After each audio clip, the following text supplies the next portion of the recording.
everybody, welcome to Snickerdoodlestitch. My name is Kathleen and this is a channel about cross stitch. Thank you for those of you who are returning and welcome for all the new viewers. I really appreciate you spending some time with me.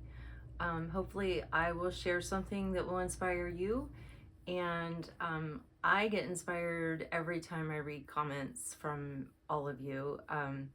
You give me ideas, projects where I'm stuck or where I have some idea that I mention, and you mention something that you did similar or different, and it definitely feeds my creative soul. So thank you for your comments.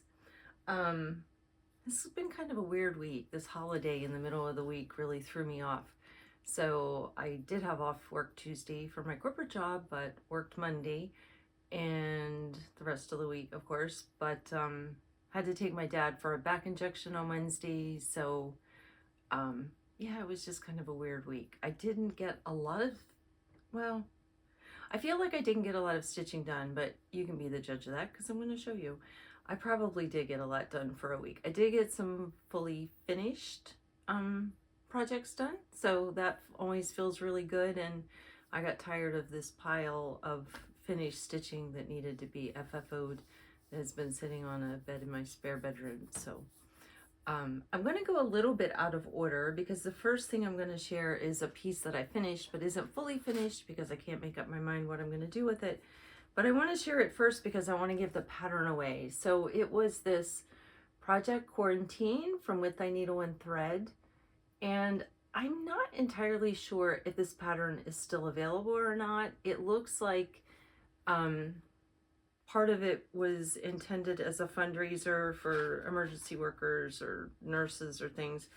I did see on a couple sites when I looked to see if it was still available that you could back order it, but I didn't see anybody who actually had it in stock. So I'm going to give this away. And if you are interested in this pattern, just leave a comment and use the word, I'll say home. And yes, that's my accent. That's one of the words that my college friends tease me about who were from New Jersey and New York, most of my college roommates and friends. And they always ask me to say what ET said because they said they could hear my accent when I said phone home. I can kind of hear it now, but I can't say it any other way. So anyway, put the word home in the comment, H-O-M-E, if you're interested in this pattern, and I will do a random drawing. Have your comment in by Thursday, July 20th. I'm away next weekend, so I won't be doing a video. And I'll draw a winner on the 21st from any of the comments that are left through the 20th, because the 21st is probably the next time I'm going to be filming. So again, it's Project Quarantine, Stay Home and Stitch, and I did finish it.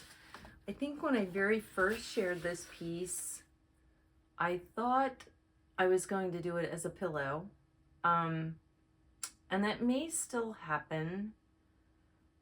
The colors are right for where I intended to use it, so I had thought I would use it on a bench that I have in my entryway, but the style is not, my house, I don't want to call it modern, it's not primitive in any way though, so it doesn't really go with the style of everything else in the foyer. So then I was debating making a tote bag with it and having it on the front of the tote bag. But I did change up the colors. You can see, let's get the pattern up here. Let's Stay and Stitch was also in brown, like the home. And I did those in red, and I did not use the called for blue because I used some blues that I had in stash of overdyes. Yeah, this one stitched up pretty fast. It was on 20 count cork linen. 4 over 2, so 4 strands of thread over 2, so it came out to 10 stitches per inch, which is what makes it this large. I think if you look at the pattern, it was much smaller. So on 18 count, it's only 2 3/4 by 7.5, and this side to side is 16 inches. I think this was like 9 inches. because it will fit on a standard 12 by 16 pillow form, which was what my original thought was. But you know, like I said, I'm debating doing a bag with it instead. And then before I toss this over to the side, I had a panic as I really wanted to finish this week, and I was worried I was going to run out of the red, and it's Weeks Dye Works Turkish Red, and I thought I had more of it, and I didn't. So I was in a panic, and I ordered more from 123 Stitch. I actually ordered several of them because I love this. It's coming out more orange. The colors are more accurate looking on here. So it goes from kind of a bright red to a really deep dark red. And I absolutely love this color. And I ordered way more than I really only needed one more skein, or thought I did. But of course I couldn't just order thread, so I ordered a pattern that I'll show later with haul. It was a Mirabilia. And then as it turned out, I did not need more thread. I had this much of the red left. So it just made it. And I wouldn't have had to order any at all. But I will definitely use Turkish Red because, like I said, I love the color. It's a great kind of berry toned Christmas red, which I will for sure use in something. Then I did a ton of finishing of pieces that I have shown you that were finished before. I had a piece of fabric with like 6 Christmas ornaments on it, or 7 I think, but there was room for an 8th. So I did some FFOs of these. I'll hold them up on here. I've got these two. These are finally a Farmgirl, Mathilda. I don't remember the name of the actual patterns, but she doesn't have that many patterns, so they should be pretty easy to find. But they are these little frames that they're in, I bought at a scrapbook convention. And they come with 2 parts. They come with the back and then the front piece. And I basically just taped and glued it all together that way. And then put the ribbon to hang with and the little ribbon bows. Yeah, so I got those 3 ornaments done. And also on the fabric, I had these ornaments. This pattern was by X's and O's. And one of my, I have 2 Christmas trees that I put up. One is nothing but mouse ornaments. So I've collected mice since I was a kid, and because of the Not a Creature was stirring, you can always find mouse Christmas ornaments. So family and friends have given them to me for decades. So one tree is nothing but mouse ornaments. And that's what these will go on. These were finished on these were just some wooden ornaments that I bought at a like holiday show. I don't, they were like $1 or $1.50, and there was actually a Santa under here, but it was sort of cut out in a circle. I knew when I saw them, I already had started stitching these little things. I love this one with the cookies. And so I just wrapped them around mat board, glued them down, and then I made the cording using DMC 321 to wrap around there. And the green is blowing out a little bit. It's the same color as my shirt now that I notice it, but it's darker than what it looks like on camera. But I got those 3 done. So that was 3 more finishes. I did, they had like jute, jute for the hanger, and I swapped it out for some red ribbon just to make it a little more modern. I had these wooden ornament shapes, and then they had another one that was little stockings. But the stocking on the top, it's written, I don't know, Let It Snow or something, but it's kind of that 1980s print where if anybody did painting, you would paint the letter, and then you would use the end of your like the hard end of your paintbrush, and you would put little dots on the ends of, you know, like if you had an E, you'd have a little dot on each of the extenders from the E. It looked really dated to me. So then when I went to glue it on there, I was like, I didn't really feel like painting over those. So they'll use them for something else. So I got those 3 done. And then also on that fabric, the piece that I had done was this Joy from Luminous Fiber Arts. I think this was a freebie pattern. If you were signed up for her email, she sends freebie patterns, and that's what this one was. And a little hard to tell, it's actually a variegated thread. And I used the same thread to make the cording that I glued around. And this little metal star, it also had jute on it, which I cut off and put this ribbon that it's actually kind of light blue. But the metal ornament was from Hobby Lobby. I did find last year also these were from Dollar Tree. So they were $1.25.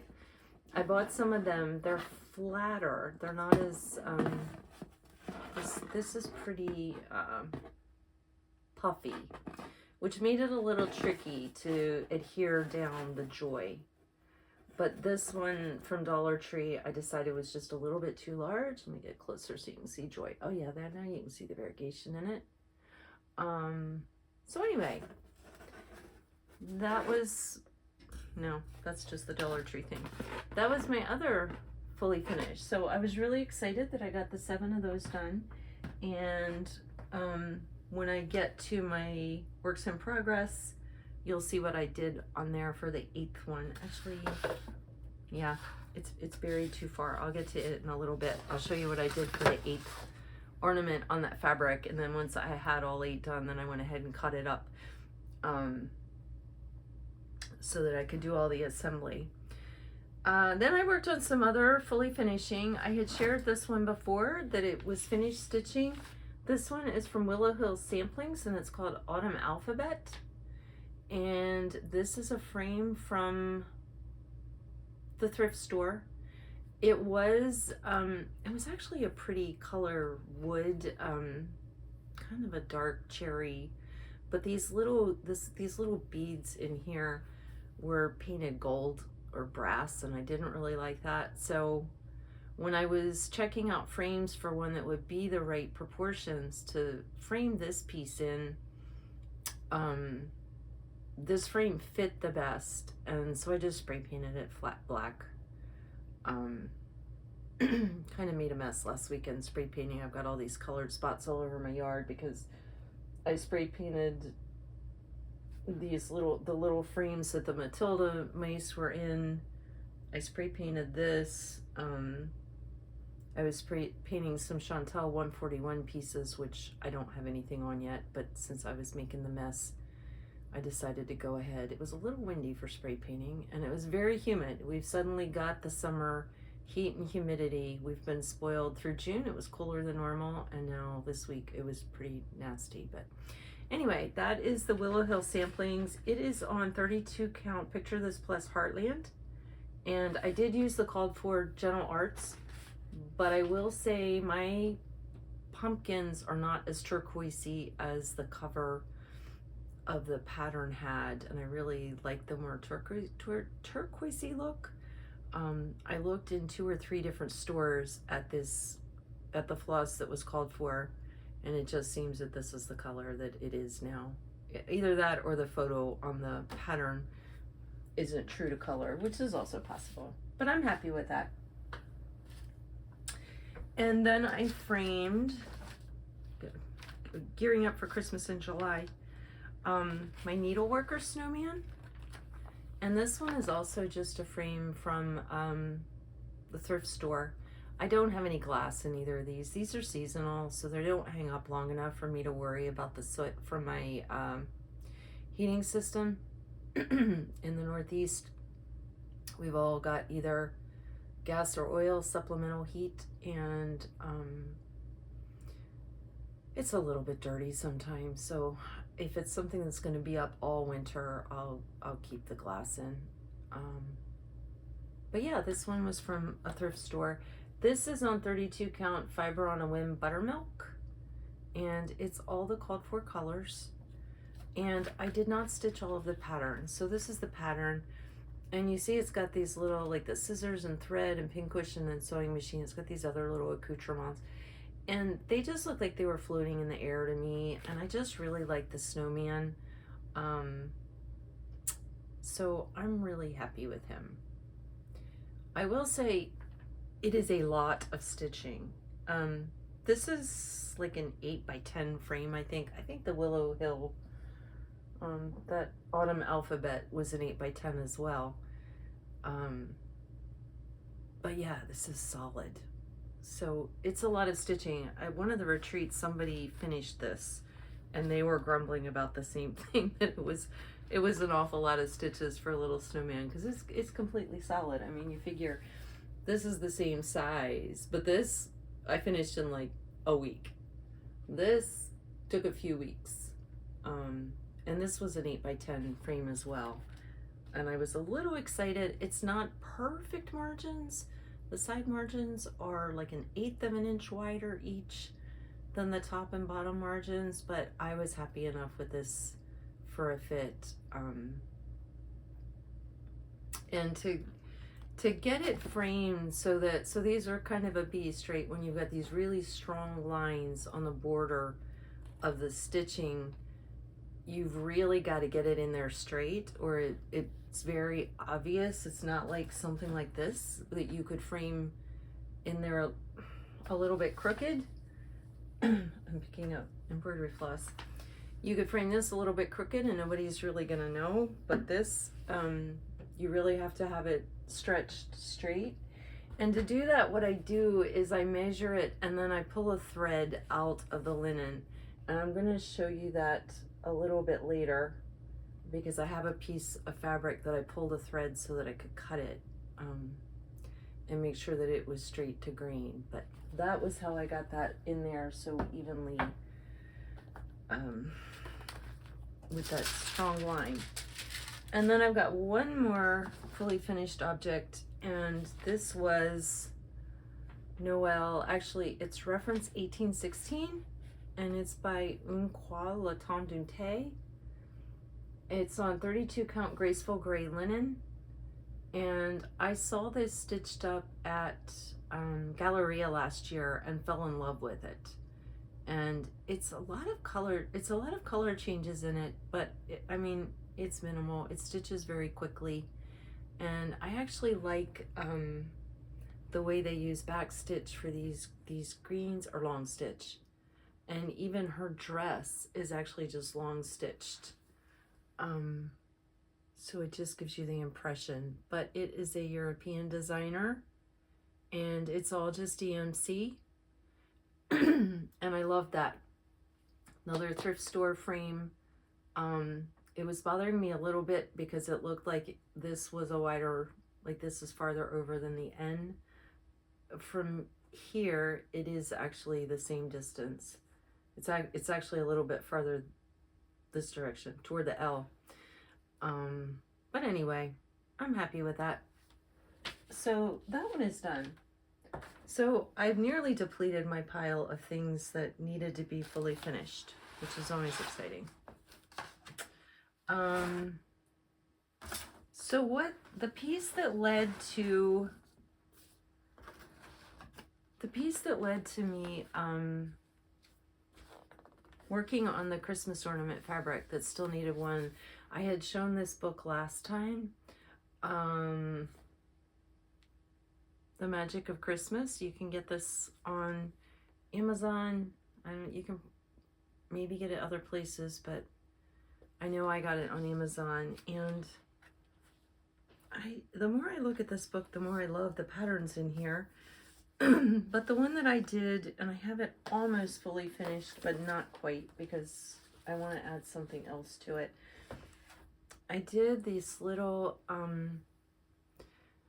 It's the little, all right, let me put it in front of my face so that it will focus.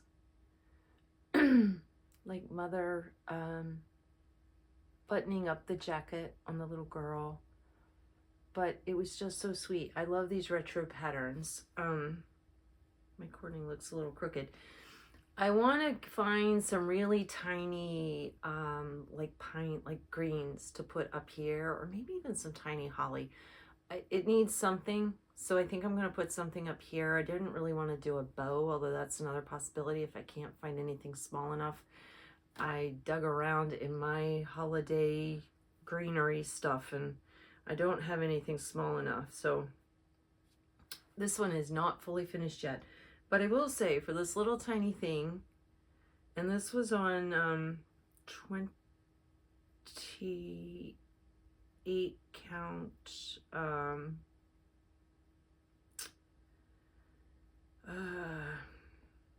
vintage cloudy or something like that. I don't have the card. I'll put it in the notes. This little tiny thing used 14 different colors of floss. So it's only like 59 by 40 or something like that, and 14 different colors of floss. So there are a lot of color changes in it. If you don't like doing color changes, I don't recommend the Magic of Christmas book. But if you don't mind color changes, beautiful things in that book. There were some that don't have that many color changes, but a lot of the ones that I like do have that many. Another thing that I worked on, because I'd only worked on it one day the week before, was this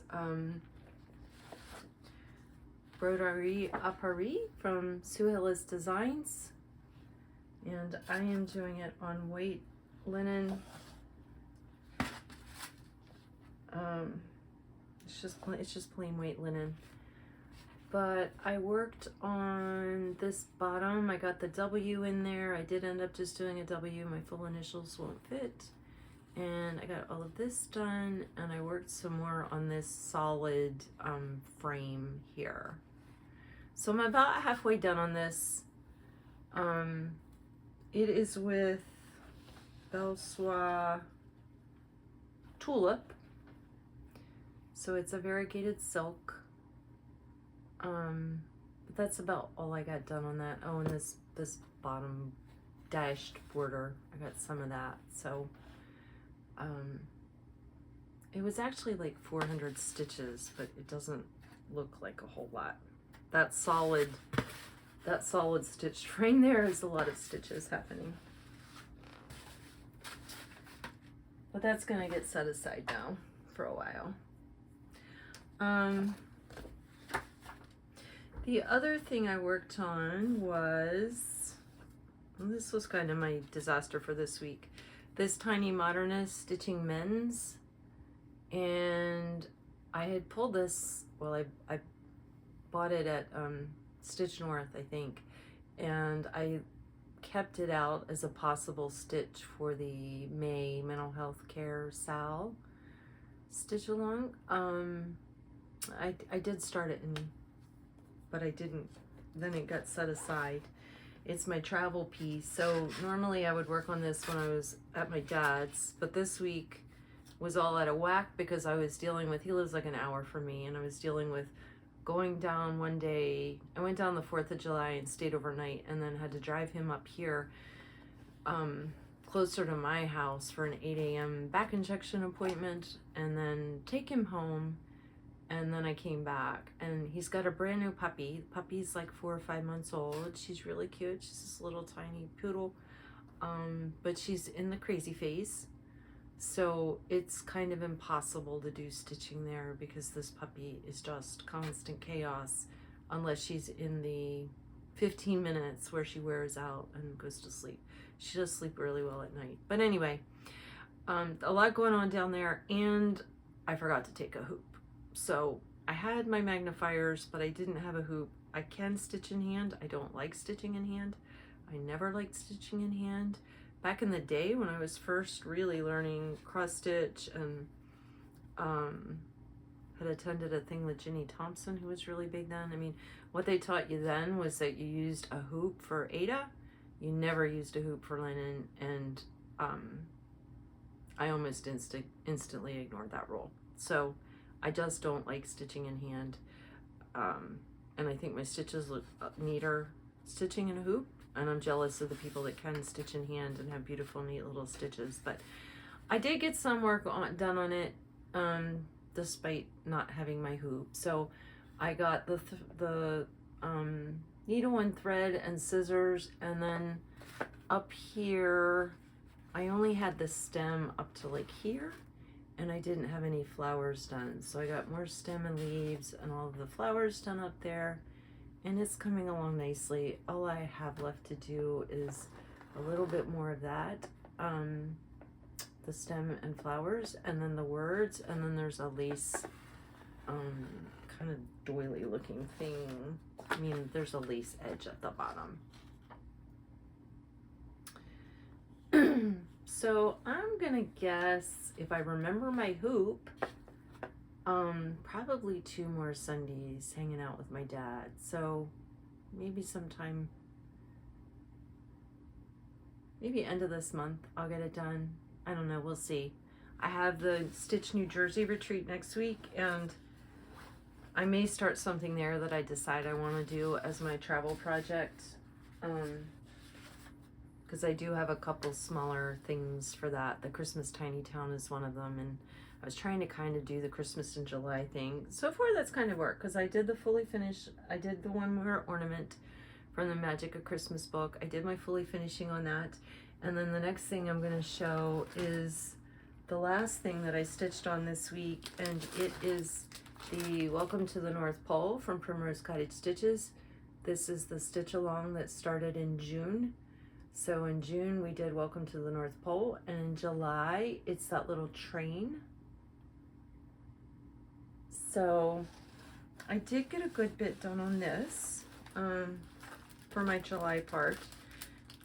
At a Zoom stitch on Sunday with Garon Stitchery, I got all of this done for July. So I'm a little over a third of the way through. There's 2 more cards. There's one more little cart of gifts, and then there's the train engine to do. And the little cart in the middle is much smaller.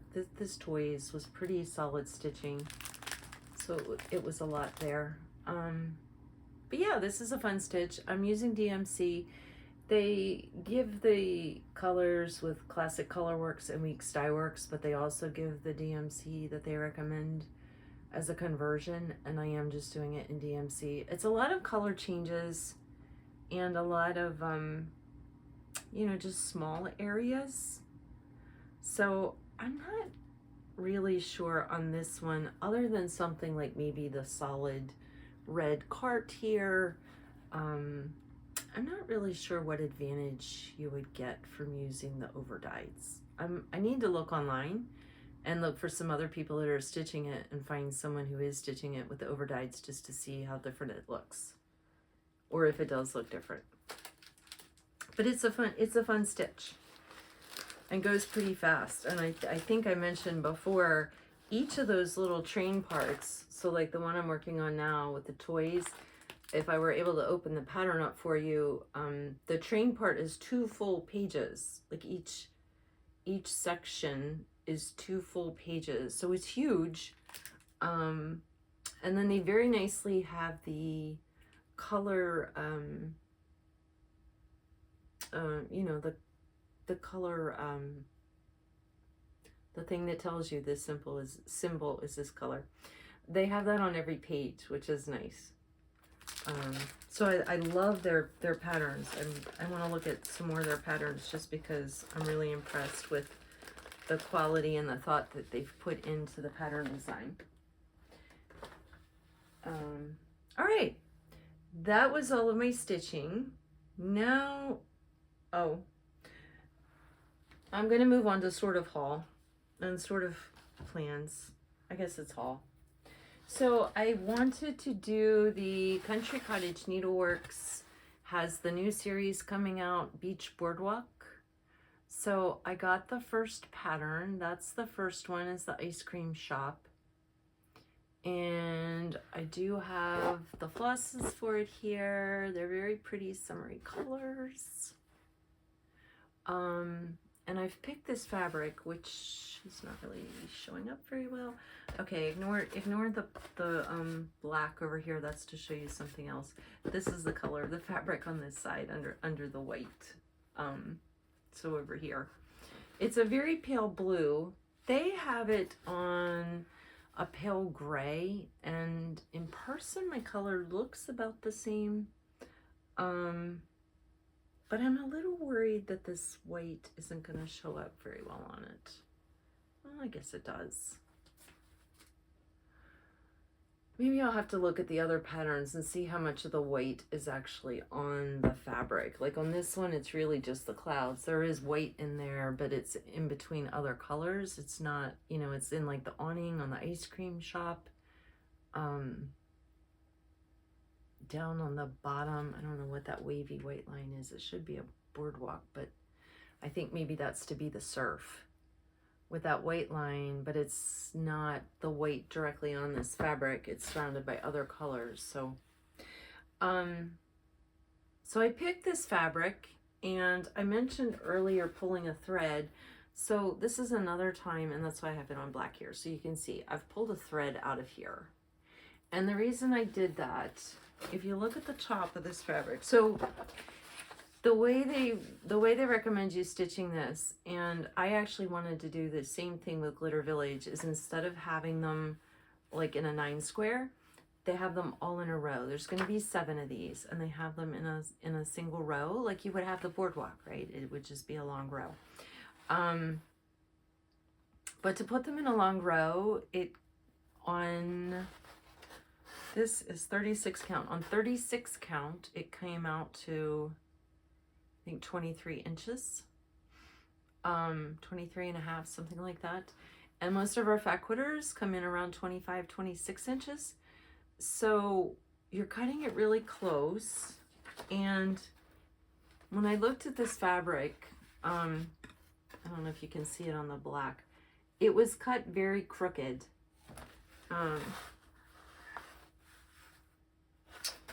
This is the other side where you can really see it. Let me readjust. Get the black over there. You can see it. Well, maybe you can't. Yeah, you can't. Here, I'll put it up against my shirt, maybe. As I rearrange everything. It was cut very crooked. So because it's so long, and I watched somebody else's video just recently, and they had this problem. They had their piece that they thought was 18 by 26, and they used their little corner gauge to come in 2 or 3 inches from each side, and had their starting point for their upper left corner. But as they stitched it, it actually moved up the fabric, and so on the far right side of their piece, they only had like 1.5 inches at the top, where they had like 3 inches on the other side. And it was because the fabric wasn't cut straight on the grain. If you're doing a smaller piece, it doesn't really matter. But for something really long and skinny like this, if I started stitching and it went even a little bit off grain crooked, it could end up just not even fitting on the fabric, like just getting to the point where there wouldn't be enough left for the margin. So when I realized this was cut that crooked, and this was me, I did actually pull some threads off just so that I could find the straight grain at the top. And then I knew I wanted like 8.5 inches. And so I pulled a thread out.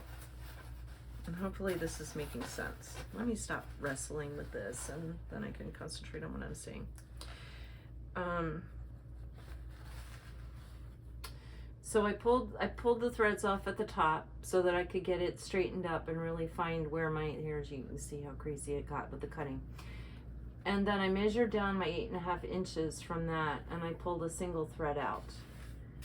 And that will allow me to cut the bottom again and be straight on grain.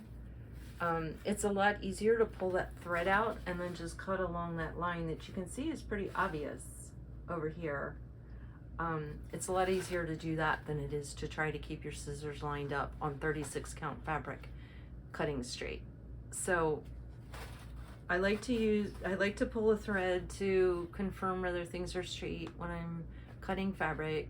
So I should mention, I would not stitch this skinny thing and fight with dealing with this whole piece of fabric. I normally will figure out what size fabric I need, and I will cut it down before I even start stitching, because I don't want to wrestle with trying to hold extra fabric that just isn't even needed for the project. The only time I will just leave it is if, you know, if it's gonna leave like a 4-inch border on each side, then I'll just throw it in the middle. And but if it's a bigger piece like this would be, then I'll go ahead and do that and cut it down first. So I actually debated, I also have Glitter Village, and cutting this the long way, if I did the boardwalk on the top, the bottom half is big enough that I could do Glitter Village. I don't know that I want them both on the same fabric though, and I think Glitter Village is going to have more white against the fabric because it's the snow scenes.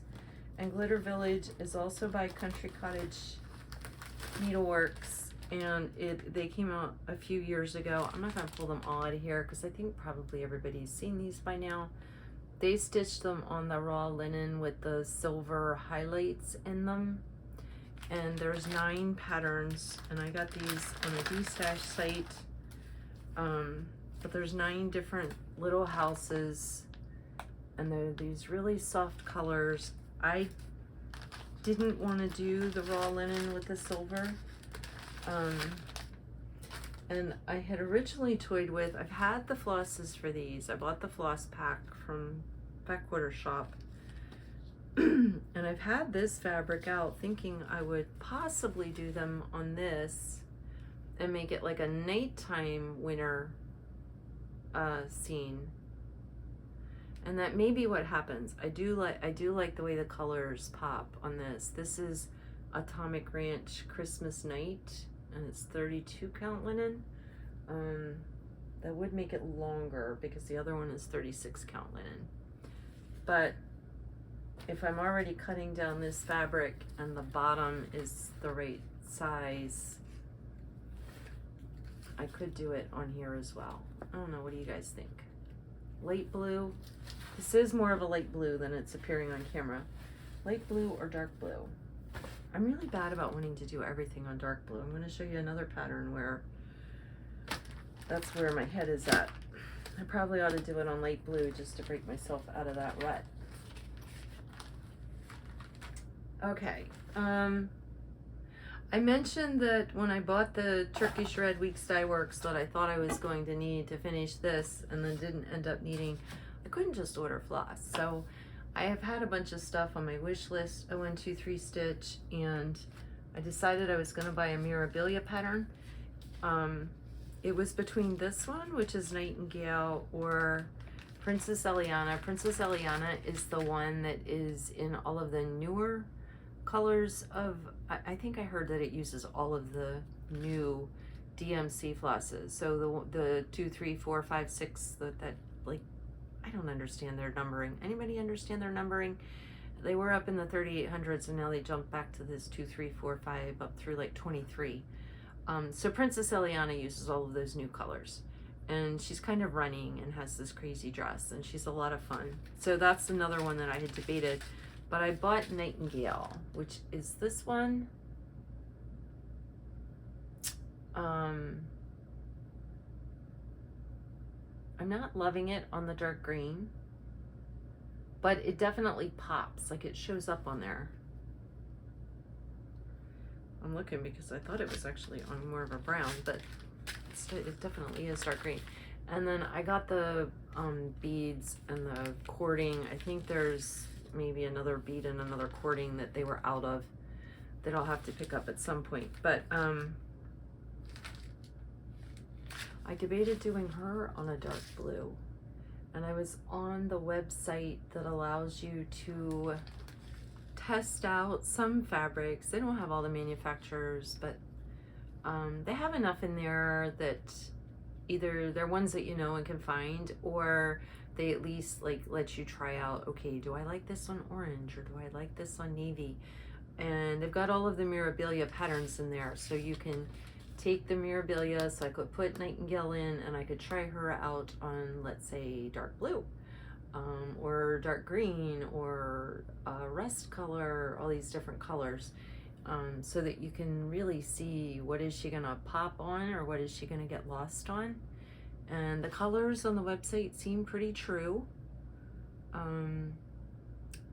And I was leaning toward putting her on a very dark color, either a very dark blue or a very dark green.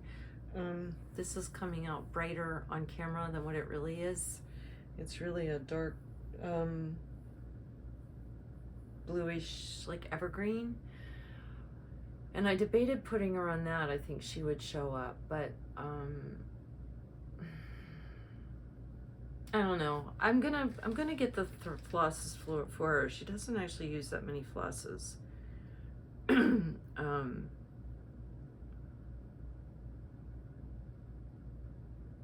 Yeah, there's only like 16 flosses here.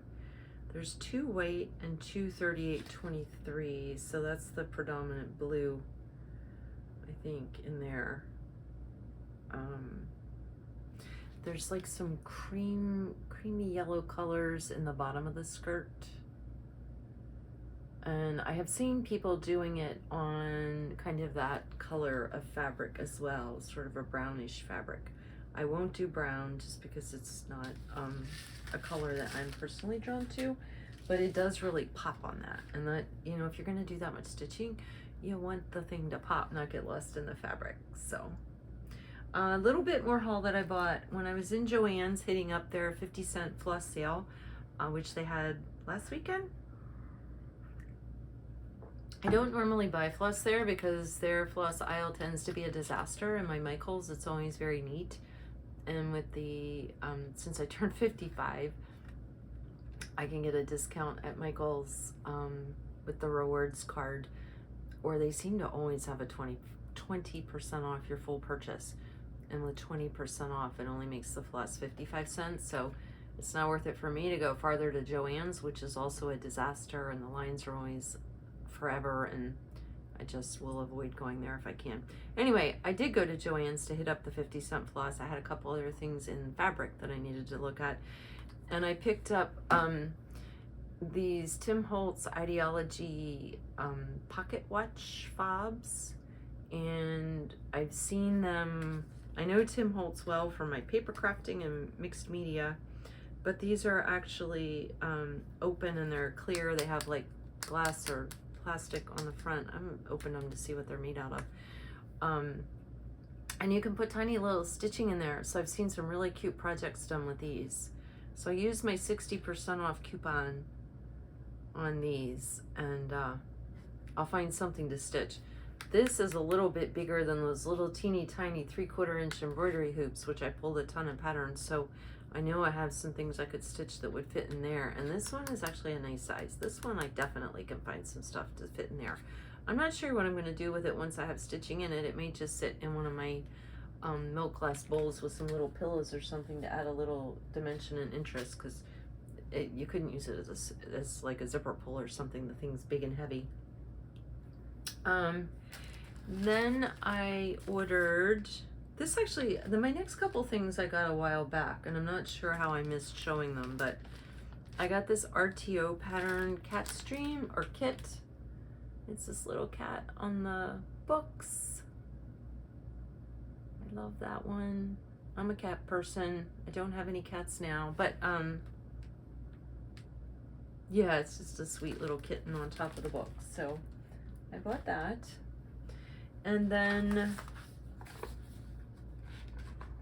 oh, on Jardin Prive's, I bought 2 patterns from Jardin Prive. They have, through their website, you can do the PDF download. And it's pretty cool. It actually prints with your name on it so that you don't illegally share the PDF. But this one is in, Lapin dans mon jardin, which is a rabbit in my garden. And I had just taken a picture of this somewhere. I think at StitchCon someone had stitched this maybe, and I took a picture because I loved it. And then the next time I was watching Once Upon a Stitch, Lori was stitching this one, and it looked even more beautiful there. No, I only saw a photo of it because I hadn't seen it in person. And then I saw hers and went, oh, I like that even more. So I bought this pattern. I don't know that I'll stitch it until spring, but it was really sweet. And then I did buy another pattern, and this is Spring Quaker, and it's a relatively small Quaker. It's 100 by 180, and they have all of the seasons. And over here, they've actually got all 4 seasons stitched together, and that was a little appealing. But I partly bought this because it was a smaller Quaker.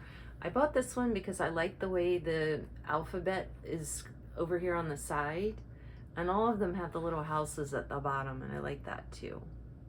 But this one, I like that asymmetrical alphabet that they had squeezed in down there, and the bunnies and birds on it. But they have all 4 seasons.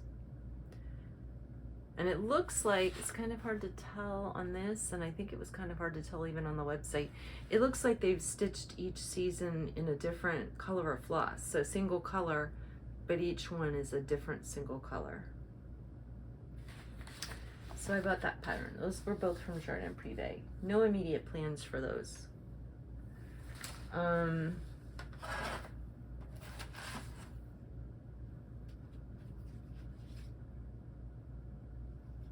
Oh, I know where these came from. My one LNS hodgepodge had a huge pod. This is actually from a month ago. That's why I couldn't remember where it came from. They had a huge pile of patterns that were all free, and I picked a few out, and when I was checking out, the owner told me that they were from the freebie table at a retreat that she does. It's a smaller retreat. I think it's only 40 people. It's just one day.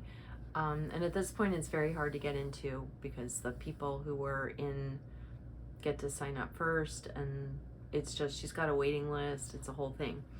But at the freebie table, people told her just take them. And she's like, okay, well, I'm not going to sell them. I'm just going to give them away in the shop. And there were some cool patterns in there. I got this Bent Creek Go North to Winter, and it's just some cute little things. I don't know if I will stitch it like this in the little wreath, or I may just stitch, you know, those little motifs would be nice in those little tiny 1-inch embroidery hoops that I showed that I have. So I don't, this even feels like it's even got the beads still in here. So somebody bought the pattern with the beads and didn't do it. And then another one that I picked out was this Morba Humbug from Sue Hillis Designs. And they're just some fun, Christmas things, like the broken ornament up at the top is kind of funny. And I think that dog, yeah, I'm thinking in the upper corner, maybe the dog peed on the snowman. Got some broken candy canes. I don't know what's wrong with Gingerbread Man. I don't see anything wrong with him. And there's a broken light in the string of lights. But, yeah, those are just kind of silly. But I picked that up. And then I bought some fabric. I know what I went in there for. But I also bought Madame Chantilly on the beach. I'm on some kind of beach kick here lately. Probably because I haven't been to the beach in several years, even though I live an hour away. So this is just a fun little summer stitch. It says holidays in the banner that the plane is pulling. But I love those little crabs at the bottom. They're so cute. This would be a quick stitch. I don't know what size is this. Doesn't say. It's 230 wide. It's 100 by 230, but it's not very solid stitching. There's a lot of space in between those things, so this would be fast. And that was all of my haul. I was gonna also share, but I'm gonna have to put the website in. Oh, it's Owl Forest. So someone in one of the stitching groups, I think it was my local, locally there's a very active, large stitching guild. It's Delaware Valley Historic Sampler Guild or Society Guild, I think. No, well, Delaware Valley Historic Samplers, and they have a Facebook group, and they're very active. But most of their activities do center around samplers.